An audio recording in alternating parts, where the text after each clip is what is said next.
أعوذ بالله من الشيطان الرجيم. بسم الله الرحمن الرحيم.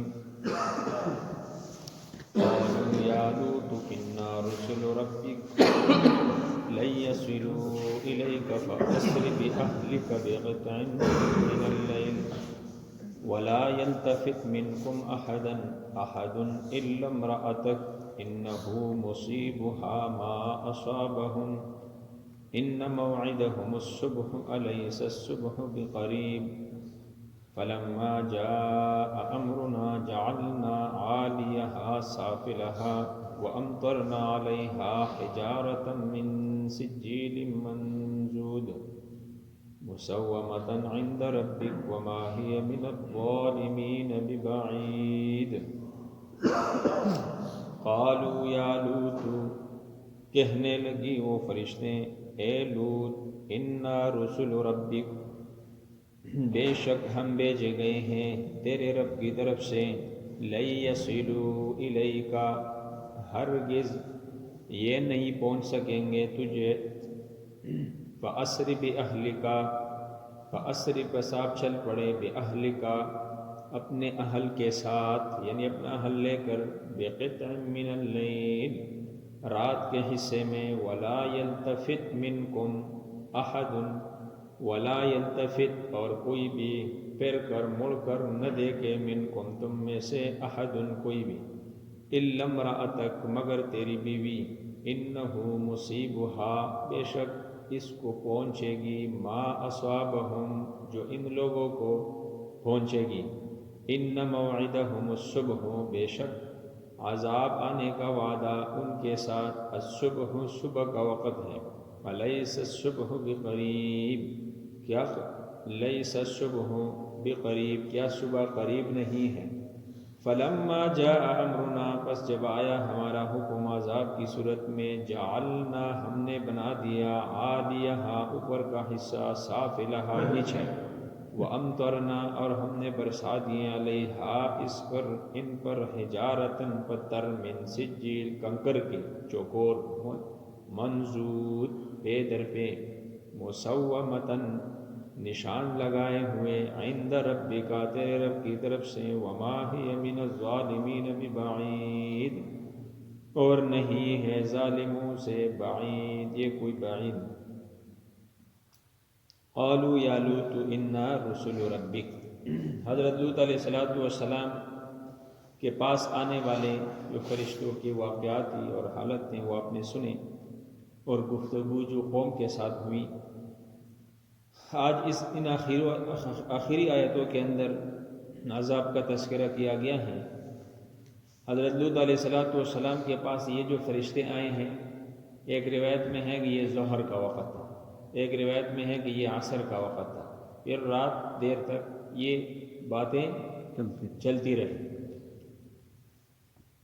تو فرشتوں نے جب محسوس کر لیا، ان کو اندازہ ہو گیا کہ حضرت لوط علیہ السلام بڑے اندیشے میں مبتلا ہو گئے، پریشانی میں مبتلا ہو گئے، تو فرشتوں نے اپنا راز کھول دیا اور حضرت لوط علیہ السلام سے کہنے لگی کہ یا لوط انا رسل ربی، آپ پریشان نہ ہوں، آپ اندیشہ نہ کریں، اس لیے کہ ہم بڑی مضبوط جماعت ہیں اور ہم تیرے رب کے طرف سے آئے ہیں، اور آئے کس مقصد کے لیے؟ ان لوگوں کو تباہ کرنے کے لیے. لن یصلوا الیک، آپ ڈرے نہیں، یہ آپ کے گھر کو پلانگ کر اندر نہیں آ سکتے، یہ آپ تک پہنچ نہیں سکیں گے. فَأَسْرِ بِأَهْلِكَ، ہاں آپ ایک کام کریں، فَأَسْرِ بِأَهْلِكَ، جو آپ کے اہل میں سے اور جن لوگوں نے آپ پر ایمان لایا ہے، اپنے معتقدین کو اور اپنے اہل کو لے کر نکل جائیں.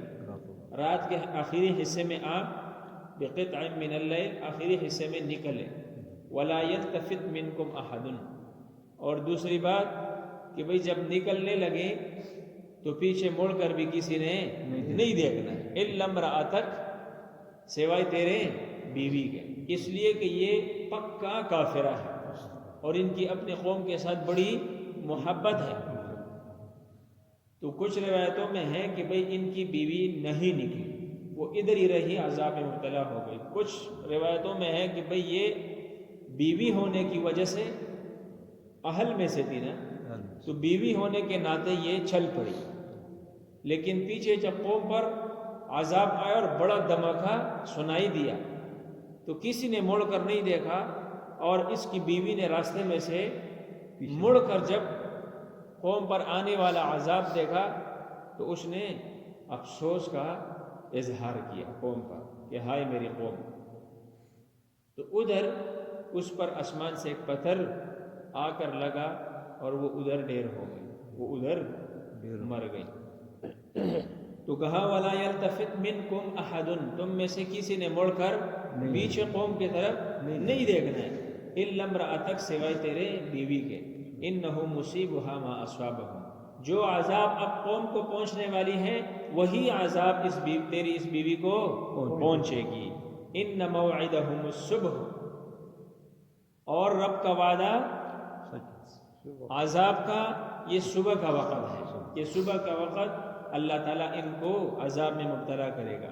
تو جب یہ کہا، اب رات ہے نا، صبح تک ٹائم تھا نا، تو حضرت لوط علیہ السلام نے یہ کہا کہ اب اس سے بھی زیادہ جلدی ان پر عذاب آنا چاہیے، یعنی صبح سے پہلے ان پر عذاب آ جانا چاہیے۔ تو الیس الصبح بقریب، تو فرشتوں نے کیا کہا، کیا صبح کوئی دور تو نہیں ہے؟ آپ نکلیں گے آخری حصے میں تو صبح ہوگی، یعنی یہ جو علاقہ تھا نا یہ تقریباً 10-12 میل کے مسافت پر تھا، پھیلا ہوا تھا، اور یہ جو قوم تھی یہ 4 بڑے بڑے شہروں کے اندر آباد تھی، جن میں سے سب سے بڑے شہر کا نام سدوم ہے، ٹھیک ہے نا، 4 بڑے شہریں تھے، اور یہ جو علاقہ تھا یہ تقریباً 12 میل پر پھیلا ہوا تھا۔ تو جب یہ نکلے، اس لیے فرشتوں نے کہا کہ بھئی اب ہم نے جو عذاب ان کو دینا ہے وہ ان کی زمین کو پورا 4 کے 4 شہروں کو اٹھانا ہے اور ان کو الٹا کرنا ہے، تاکہ تم اس میل سے ان کے علاقے سے نکلو۔ اور جب یہ نکلے تو اب دیکھو اللہ کی شان کہ جبرائیل 10 سالہ بچے کے صورت میں ہے، 10 سالہ بچے کے صورت میں ہے، لیکن اپنی پر جب بچھائی نا، حدیث کے اندر آتا ہے، اپنا ایک پر جب کھولا تو 4 بڑے بڑے شہروں میں یہ آباد تھے، ان 4 شہروں کو گھیر کر اور زمین کے نیچے سے اپنے پر کو ڈالا اور اس زمین کو اوپر اٹھایا۔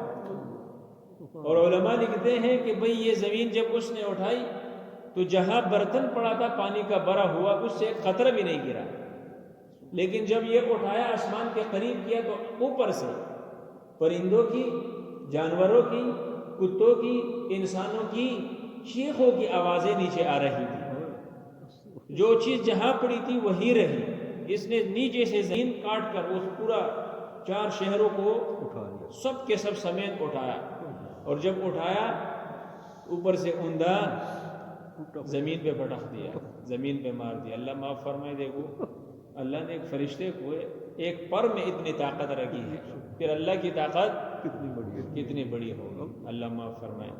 ان پر 4 طرح کا عذاب آیا ہے، 4 طرح کا۔ ایک جگہ آگے سورہ حجرات میں بھی آئے گا، فَأَخَذَتْهُمُ الصَّيْحَةُ مُشْرِقِينَ، صبح کے وقت جبرائیل امین نے ایک خوفناک ڈراؤنی قسم کی آواز نکالی جس سے ان کے کلیجے بھی پھٹ گئے۔ ایک عذاب کا وہاں ذکر ہے، اس لیے کہ یہ انتہائی زیادہ غلیظ اور بیہودہ قسم کے بدفعلی میں کیا تھے، مبتلا تھے، جو اللہ تعالیٰ کو سخت ہر گناہ سے زیادہ پسندیدہ عمل ہے، ہر گناہ سے ناپسندیدہ عمل ہے۔ تو کہا کہ ایک عذاب وہاں کا ذکر ہے، 2 عذابوں کا یہاں ذکر ہے۔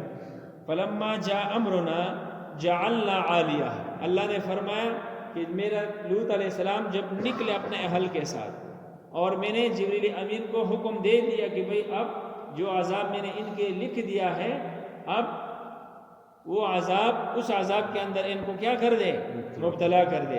وَجَعَلْنَا عَالِيَهَا سَافِلَهَا، اس نے اٹھایا نچلا حصہ اوپر، اور اوپر سے پٹخ دیا الٹا کر کے نیچے.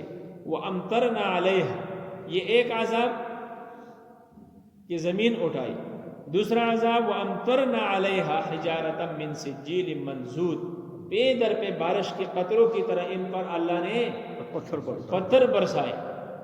یہ پتھر ان پہ برسے، یہ جو جن لوگوں پر اللہ نے زمین اٹھائی ان پر برسے، یا جو ہے وہ لوگ کہ بھئی جو عین اس وقت اپنے علاقے اور شہروں میں آباد نہیں تھے، وہ تجارت کی غرض سے مختلف علاقوں میں گئے تھے، جو باہر تھے ان پر اللہ نے ادھر پتھر برسائے، اور جو یہاں تھے اللہ نے ان پر زمین الٹی کر دی. یہ مختلف تفسیریں ہیں اس کی. تیسرا عذاب، چوتھا عذاب ان پر کون سا آیا کہ یہ قوم جب بڑھنے لگی، حضرت لوط علیہ السلام کے گھر کو پلان کرنے لگی اور فرشتوں تک رسائی حاصل کرنے لگی، تو اس وقت اللہ تعالیٰ نے ان کے چہروں کو کیا کر دیا؟ فَطَمَسْنَا أَعْيُنَهُمْ، قرآن کی آیت ہے کہ ان کے چہروں کو، یہ آنکھوں کو اللہ نے مسخ کر دیا، یہ اندھے ہو گئے سب. یہ 4 قسم کا عذاب اس پر آیا. اور آج اللہ معاف فرمائے، آج یہ گناہ کی طرف لوگ بڑھتے جا رہے ہیں، اس گناہ کی طرف، اس بدفعلی کی طرف دنیا بڑھتی جا رہی ہے.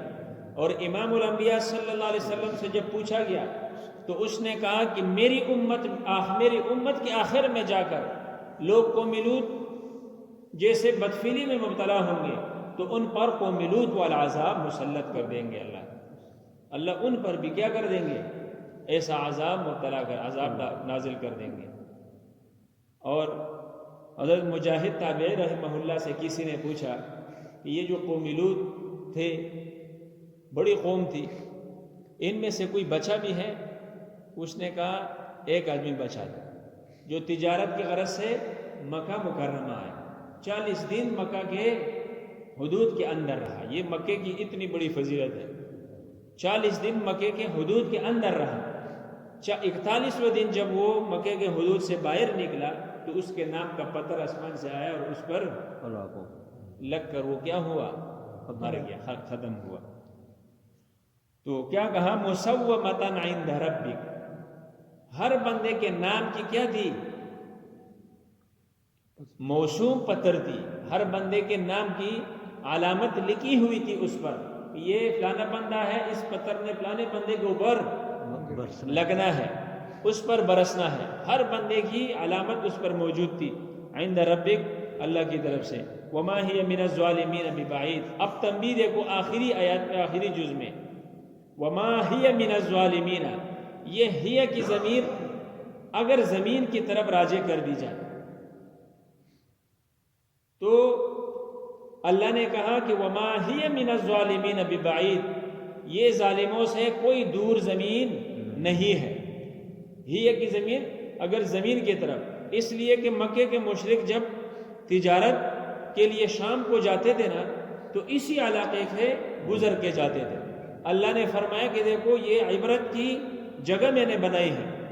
اور اب 5-6 میل پر اللہ نے بحر مردار، بحر میت کو بنا دیا، اور یہ باہر سے آنے والے چشموں کی پانی نہیں ہے، یہ اسی علاقے کو اللہ تعالیٰ نے، یعنی اتنا ناپسندیدہ عمل تھا کہ بھئی باقی علاقہ بھی کنڈرات بن گیا. یہ جو 5-6-7 میل پر مشتمل علاقہ تھا جس کو اللہ نے اٹھایا تھا، اس کو اللہ تعالیٰ نے سمندر میں تبدیل کر دیا. اب سمندر تو ہے لیکن سمندر کے اس پانی میں نہ کوئی مچھلی ہے، نہ کوئی مینڈک ہے، نہ کوئی کیڑا مکوڑا ہے، اور اس سے نہ انسان فائدہ اٹھا سکتا ہے، نہ کوئی جانور اس سے فائدہ اٹھا سکتا ہے. بدبودار ہے، بیکار قسم کی کیا ہے؟ پانی ہے. تو اللہ نے فرمایا یہ اب مشرکین مکہ ادھر جاتے ہیں، بحر میت کو بھی دیکھتے ہیں، ان کے کنڈرات علاقے کو بھی دیکھتے ہیں، اور سب قرآن میں سنتے بھی ہیں. ان کو چاہیے کہ اس سے عبرت حاصل کریں. اللہ نے ان کو مبتلا کر دیا عذاب میں، اللہ تمہیں بھی مبتلا کر سکتا ہے، اللہ تمہیں بھی مبتلا کر سکتا ہے. دوسری بات، وما ہی من الظالمین، اگر یہ ہیا کا ضمیر جو ہے یہ ان ظالموں کی طرف راجع کر دی جائے تو اس صورت میں اللہ فرماتے ہیں کہ اے ظالموں، اگر تم اپنی اس کفر اور شرک سے باز نہیں آتے ہو تو جو عذاب قوم لوط پر آیا، قوم سمود پر آیا، قوم صالح پر آیا، قوم شعیب پر آیا، قوم نوح پر آیا، وہ عذاب تم پر بھی کفر کی وجہ سے آ سکتا ہے۔ اللہ تعالی ہمیں اپنی عذاب آزمائشات سے حفاظت فرمائے۔ کل انشاءاللہ حضرت شعیب علیہ السلام کی اور اس کی قوم کا تذکرہ ہوگا۔ فاذکرونی اذکرکم واشکروا لی۔